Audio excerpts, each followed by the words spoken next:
What's up mga kababayan? News that matters here. Dito sa video natin ngayon ay ating panoorin o pakinggan itong mga nagbabagang balita. Kung itong mga blankong espasyo nga ng BICAM report nila Tambalos Romualdez isinampa nila Congressman Ungab, Atty. Vic at PRRD sa Supreme Court, mukhang isusunod na itong AKAP Ayuda program ni Tambalos Romualdez, mga kababayan, sapagkat wala di umanong maayos na database kung sino ang mga beneficiaries nito at kung sino-sino ang mga target sa nasabing programa. Dahil may napabalita na isa siyang miyembro ng AKAP Ayuda na sana ay makakatanggap ng 10,000 di umano na halagang pera, ngunit ang natanggap niya ay 1,000 lamang. Naku naman po, saan napunta itong 9,000 kulang, no? Mukhang naibulsa na naman ng mga kurakot na politiko. Hay nako. Pero bagong lahat mga kababayan, huwag niyo po sana kalimutang mag-like at subscribe para updated ka sa mga uploads ko araw-araw. At yun na nga no mga kababayan, mantakin niyo po yun. 500 plus billion pesos ang ilalalak dito sa programang AKAP Ayuda ni Tamba na sana ay malaking tulong sa pagkakaroon ng long-term solution sa ating bansa tulad ng pagbibigay hanap buhay o kaya naman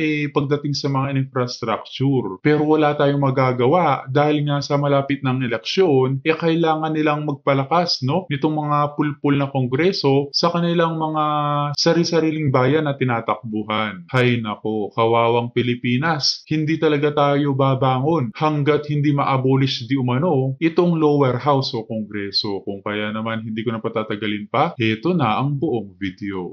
Bayan natin. Kasi sobra-sobra yung nilulusnay nilang pera dito na Grabe. disin sana ito ay mapapakinabangan ng taong bayan. Pero mo partner yung sa akap talaga na yan, yung 500 billion, kaya na niyang pagdugtungin mula Apari hanggang Hulo yung ating mga kalsada, pati mga tulay kasama na. Baka tanungin ng ating mga kababayan. So anong mangyayari sa amin doon? Hindi naman yun maitatayo agad-agad, saglit lang. Makakalikha po yan ng maraming trabaho. Correct. Pang matagalan yan, hindi yan one time, big time. Yung 5,000 mo na minsan kinakaltasan, naging 3,000. Baka mamaya Ilang araw lang yan. Baka mamaya partner, baka wala pang araw, baka mga oras lang kasi may utang, binambayad na sa utang. Ay, nakadaan doon sa palengke, may nakita, reband. Ay, patay tayo dyan. May promo, may reband. Doon na napunta, di ba? So, yung plano nila, ay itong mga hakbang na kagaya nito, parang paglulustay lang ito ng pera ng taong bayan. Pero sino yung nagiging pogi? Agree. Sila lang. Sila, di ba? Oo, kasi kailangan nilang suyuin. Pero nabanggit nga, doon pala sa desisyon na, hindi pala pwede ang mga nasa legislative na mag-refer, mag-rekomenda ng proyekto kasi ito'y trabaho ng executive. Prof. Malu, balik po tayo. Putol po tayo doon sa may kaugnay nga po doon sa COMELEC na binigyan ng go signal. Oo, binigyan kasi ng COMELEC ng go signal na lahat ng proyekto na kasalukuyan ng administrasyon ay pwedeng gawin kasi parte naman yan ng projects ng administrasyon. Ang problema lamang dyan, wala pang implementing rules and regulation. Paano mo yun mapapayagan na wala pang yung paraan para mo ibigay? Parang lalabas yan ad hoc. Dahil may pondong linaan na nasa unprogrammed fund, may program, hindi na unprogrammed, line item na, may program na linaan pero wala pang pamamaraan kung paano ito i-distribute. So yun yung questionable doon. Kasi hanggat wala pa yung implementing rules and regulation, technically, you cannot implement a line item.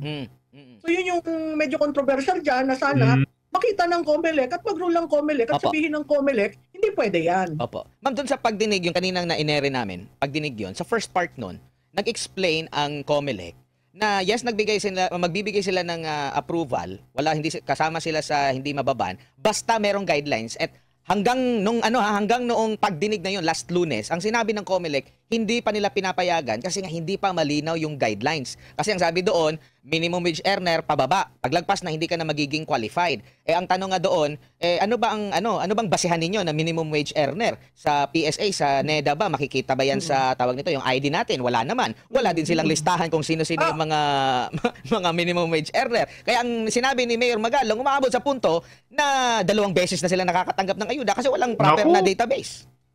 Alam mo, Admar, alarming yan. Oo, hindi pa nila binibigyan ng approval, pero sinabi ba nila yan kay House Speaker?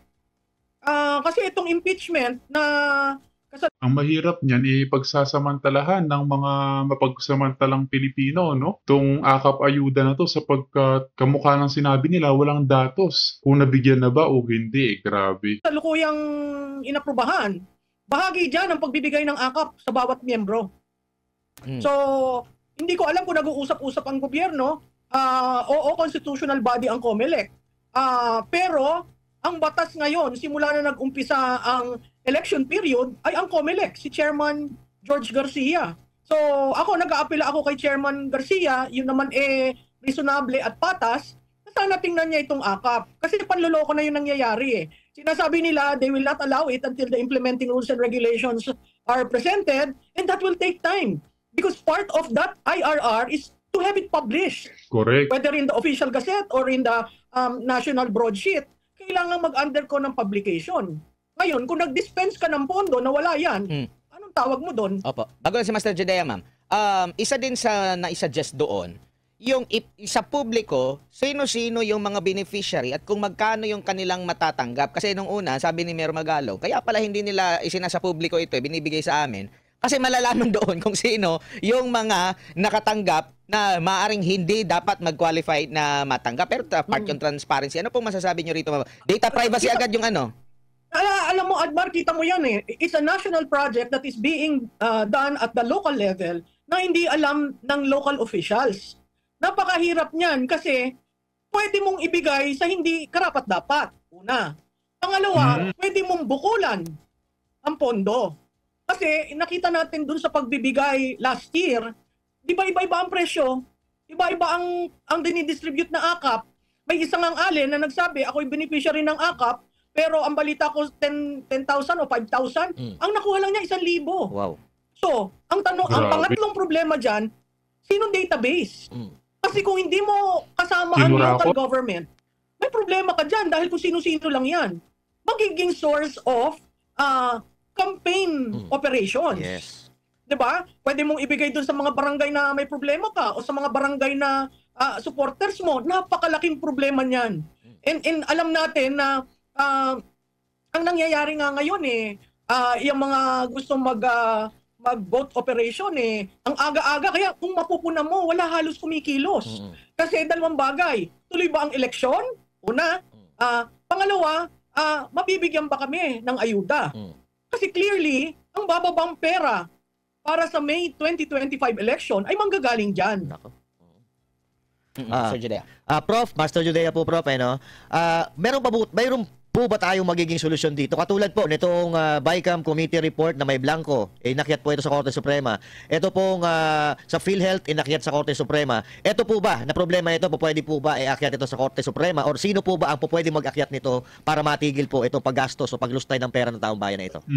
Well, alam mo, taxpayers yan pondo na. Tama no mga kababayan, agree ako na dapat isuplong ito sa Supreme Court sapagkat hindi makatarungan na malaman na may mga ganitong pangyayari sa pamamahagi ng ayuda. Na ano yun, mas marami pa ang naibubulsa ng mga politiko sa ipinamamahagi sa mga ordinaryong mamamayan. Hindi naman natatama yun. Anong opinion nyo po doon mga kababayan? Paki-comment na lang sa ating comment section ng ating mapag-usapan. Natin yan. So, kahit sino sa atin pwede mag-akyat niyan sa Supreme Court. Ako'y natutuwa at ang Supreme Court, nakita naman natin doon sa PhilHealth, Yes, ang po. bilis umaksyon.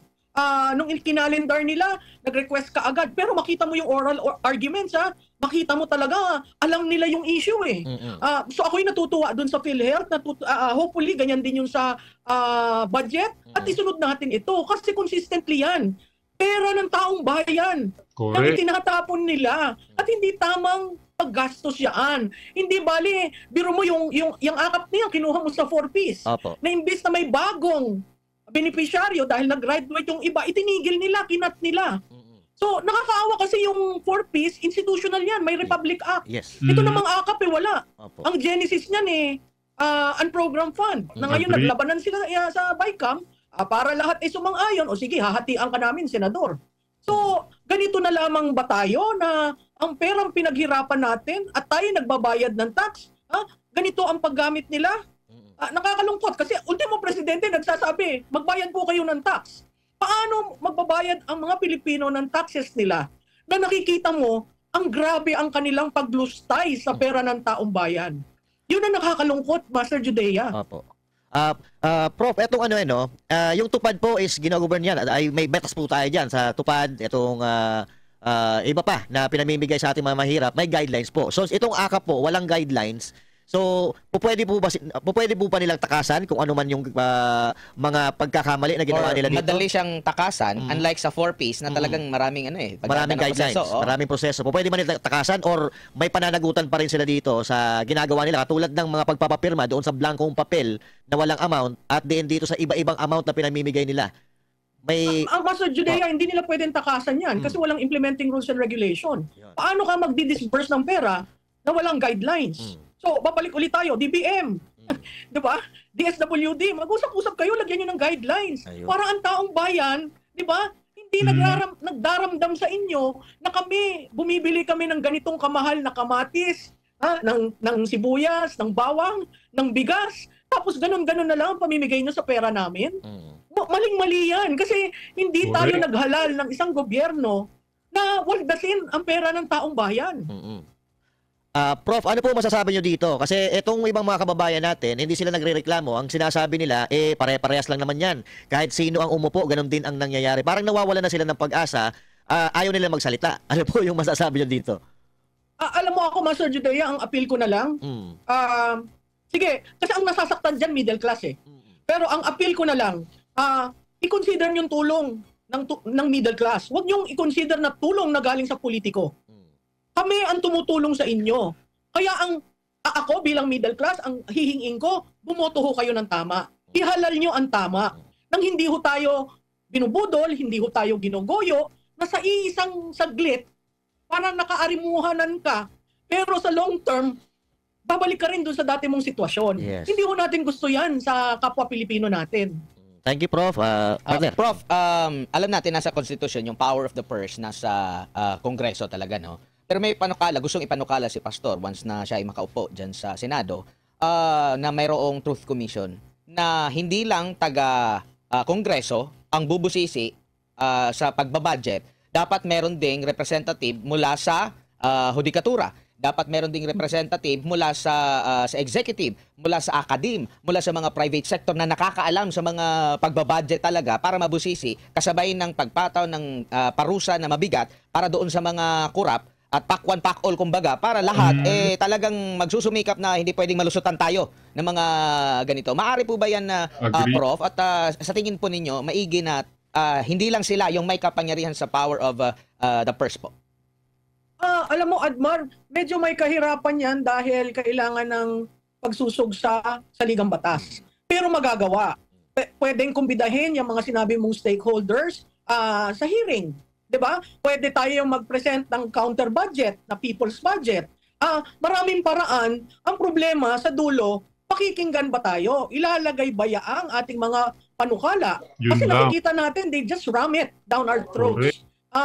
Sana mabukas ang pathway na yan para ang taong bayan mismo ay makapagsabi. Kahit man lang yung itanong ano ba ang prioridad natin sa budget season na ito. Tapos ang taong bayan magsasabi, ang prioridad po ni Juan de la Cruz, food security, health, 'di ba? Pabahay, edukasyon. So, makakakuha sila ng pulso ng taong bayan na ang priority pala, ang gusto pala ng taong bayan, ito ang prioridad. Marami na ho tayong itinatapon na pondo sa public works. Wala pong long-term plan na sustainable. Makakakita kayo ng daan, maayos pa naman, pero binubuldoser. Maayos pa yun ha? Bakit? May alam akong isang stretch dyan sa Pampanga. 15 times na binuldoze, pinalatada, semento, biglang inaspalto, biglang ilang beses, ilang kilometro lang yun. Talo Bakit? pala yung first world country. Tayo puro bago yung kalsada natin. Oo, at saka alam mo, Admar, meron na ngayong teknolohiya na asfalto, primera, nakakasipsip ng tubig. Tama. Pero ayaw nila yon. Bakit? Ito mismo yung manufacturer ang nagsabi, kasi daw mawawalan ng kita. Kailan mo nga naman papaltan? Pero ba't hindi tayo nag-i-invest sa technology of the future para tayo nakakatipid? Hindi. So, ibig sabihin, Prof. Tikia ay sinasadya na lamang ng mga nauupo na maging mahirap talaga ang sitwasyon ng ating bansa para sa mga ordinaryong mamamayan. Grabe naman yan. Wala na talagang mga puso, mga kababayan. Yung tapon tayo ng tapon sa mga kalsada, sa flood prevention, na tuwing namang umuulan, lahat tayo nakatingin, ano nangyari sa taxes natin? Bakit parati pa rin binabaha? kailangan nating solusyonan ang mga problema, hindi yung palala tayo ng palala. Opo. Correct. Prof, kapansin-pansin sa ibang bansa, pinag-uusapan na yung talagang economic wars. Kung paano mapalago yung kanilang bansa. Taripa dito, tinaasan ni US yung taripa sa Canada, sa China. Si China naman, rumesbak, may taripa din siya pagta sa mga imported, pati rin si Canada. AI, pinag-uusapan na paano makatulong para sa ekonomiya. Dito, pinag-uusapan paano mapatahimik ang mga vlogger at paano ma-impeach ang Vice President. Ano masasabi niyo po? Diyos Tama ko. ka doon, no? Yung pananahimik. At saka talaga ako, ito, doon sa impeachment, ngayon lang ako nakakita sa kaysaysayan ng Kongreso na nagkaroon ng impeachment in one day. At ipinasa nila on the last day of session. Yun ang makikita mo talaga, politika. Kasi yung dating mga experiences natin sa impeachment, magmula sa ombudsman, sa vice president, sa chief justice, it took a while. Very transparent, accountable yung process, kahit hindi mo nagugustuhan ang impeachment court na nangyayari, Correct. bukas sa taong bayan. Biro mo itong ginawa ng House, nagpass sila ng articles of impeachment na walang nakakakita. Bakit ko nasabi yan? Yung tatlong final, impeach the three articles of impeachment filed by and endorsed by members of Congress, in-archive nila. So ang pinasa nila ngayon is an articles of impeachment na walang nakakaalam kung anong complaint na nandun. Basta sinabi nila, invoking the Constitution at saka yung rules ng chamber, dahil naka-attain na ng mahigit na 1/3. Impeach na si VP at bayaan mo na sa Senado. Yan ba'y responsableng behavior ng legislator? Wala man lang nagtanong, Your Honors, what are we charging her? Wala. Naghihintay ako kanina. Kaya ako medyo nahuli sa inyo kasi gusto kong marinig. Kasi alam mo, nagbibigay pa rin naman ako ng pasintabi doon sa mga legislators na kayang tumindig. Unfortunately, ako'y nalulungkot. Wala man lang isang nagtanong, Your Honors, what are the articles of impeachment? Ibig mong sabihin, nagpirmahan lang sila. At kaninang umaga na natanggap na buo yung Grabe 215, naman yan. ha? Anong nangyari kaninang umaga when the speaker called for a caucus? At ang malaking katanungan dyan, Prof. Tikia, sino-sino ang mga nagsipirma dito sa impeachment laban kay VP Sara? Dapat malaman ng taong bayan ng mga yan, no? Ang mga pangalan ng mga nasa lower house. Diba? Yun ang alarming. Kasi ini-impeach nyo, hindi bali kung minority vice president ang ating current vice president. Hindi po. Hindi rin po siya by plurality. Okay? By more than a majority. Nahalal siya. Ano po yun? Ang sinasabi pa ng mga legislators, wala kaming pakailam dyan sa mandate mo. Basta impeach ka namin. So ang taong bayan ho nagtatanong, ilan lang namang oras bago nagkaroon ng decision, no? Nagtatanong, ano po yung charges na inyong pinagbotohan at nakakuha daw ng 215, kaya verified complaint? Ano po yun? Kasi hanggang ngayon, sa tingin ko ni isa sa inyo, hindi nyo alam. So babalik tayo sa eleksyon. Sa mga botante, itanong nyo sa inyong mga kinatawan, ano ho ang charges? Bakit nyo ni-impeach si BP? Kung hindi ho makasagot, ang sunod na tanong, Sir, Ma'am, ba't ho kayo pumirma? Kasi yung pagpirmang yon, pagsasatabi ng mandato ng Vice Presidente. Yun ang napakasakit. Kasi ang taong bayan, hinalal siya. Opo. Okay? Sa plenaryo ngayon Prof, no, parang formality, no. Kapansin-pansin marami ding blankong mga upuan. Yes. Ito yung napansin ko kasi sabi 200 plus pero maraming mga blankong upuan. Pero dito sa hindi kailangan din ba transparent? Kailangan ba natin na marinig? Mas maganda ba individually kung ano yung rason nila? Kasi ganyan din man, 'di ba? Bakit sila bumoto? Pwede ba natin silang obligahin na mag-explain para makita natin na ito wala tong wala tong basehan yung mga sinasabi niya. Ano lang to, sabay sa agos. Alam mo, Admar, sana, no? Kasi yung important pieces of legislation, kahit nga tapos na, inihahabol nila yung explanation of vote. Pero dito makikita mo ang takbo ng politika, ang daloy ng politika, katulad ng sinabi mo. Kasi niwala man lang nagsabi ng division of the House. Or para magbotohan and explain their votes. Ito, wala ngang viva voce. Walang sinabi na those who are for it, say aye. Di ba? Naririnig natin yung palakasan ng boses. Ngayon may narinig ho kayo? Wala. Kaya nakakalungkot dahil nauwi na ang House of Representatives ng ganito. Mabuti pa sa Senado, kinorek ni Senate President Escudero yung isang staff niya na nagmamarunong at sinabi niyang hindi naghahanda ang Senado para tanggapin yan. Makita mo rin yung play ng bawat chamber. Sinabi ng Secretary ng House, ipadadala sa kanila and hopefully the Senate Secretariat will take cognizance of that. At sinagot ni Senate President, no, we're not preparing. And pag dumating sa amin, saka kami magpre-prepare.